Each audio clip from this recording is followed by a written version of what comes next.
hear me? Yes. Okay.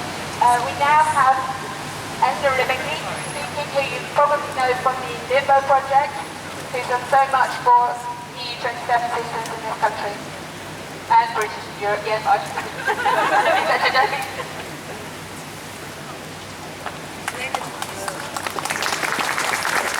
Hello everyone, and thank you Emma for your testimony. I'm going to start with a testimony too. I, citizen of Europe, my wings split, my dreams shattered, my freedom chained, the result of a mad referendum in which I wasn't allowed a voice. I feel rather lost. I no longer belong. This is Mariano from Spain. But this is also how many EU 27 citizens in the UK and Brits in Europe have been feeling since the referendum. A referendum in which most of us were denied a vote. A referendum in which we were promised that nothing would change, but instead everything has changed, and we have become commodities for the British government. Our lives have been plunged into a state of horrible and prolonged limbo, and our rights diminished. This is why our books in Limbo and in Limbo 2 exist, to tell what the 5 million have been through. EU citizens in the UK have been forced to apply to stay in their own home, a home sometimes of 50 or 60 years. How fair, how easy has this been for us?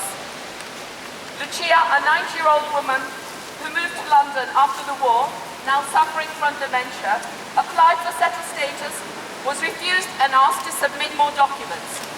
Luckily, her son-in-law did everything for her. Imagine now if this woman were alone. Imagine how many old people are in her situation and have no idea that they need to apply. Imagine having been invited by the British government after the war to come and work in the UK and now being told you need to prove that you can stay. Isn't it humiliating? Many people are worried that they won't have enough documents and have sleepless nights, like Ellie, 77, who wrote, "I haven't had a good night's sleep since the referendum." Not only. On Thursday, Minister of State Brandon Lewis stated that people will be liable to deportation if they fail to apply within the deadline. Yes, now the outrageous implication of settled status are becoming clear for us all to see. How can we feel reassured? How many will be left out? The hostile environment has never felt closer. And a victim of domestic violence told us, "I can't leave my husband as he won't give me the documents to apply." How many vulnerable women are in that situation? They said nothing would change, but a lot has changed. Many of our rights have been removed, like that of returning if we leave the country for more than 5 years. And our rights are under threat, particularly in case of no deal, as are the rights of our British friends. And when rights are under threat, discrimination becomes unavoidable. People tell us they're already struggling to rent or find jobs as landlords and employers don't want to act like immigration officers. Why can't settled status be a physical document? But discrimination comes in many forms. Alicia, a Polish girl of 12, wrote, "Before the referendum, nobody ever asked me, 'When are you going back to Poland?'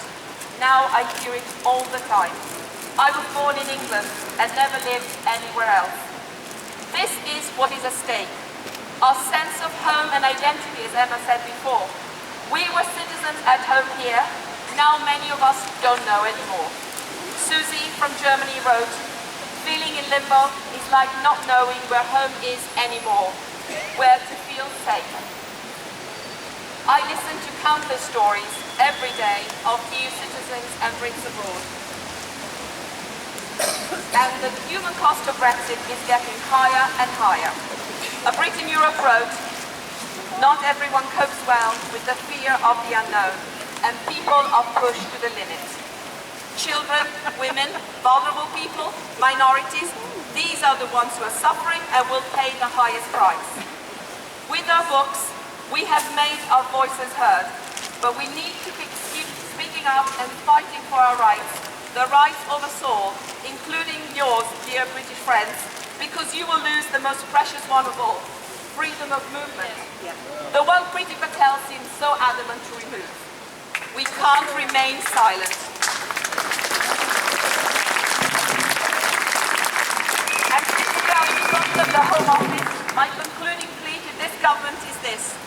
Please listen to the suffering of many and don't allow another winter scandal to happen.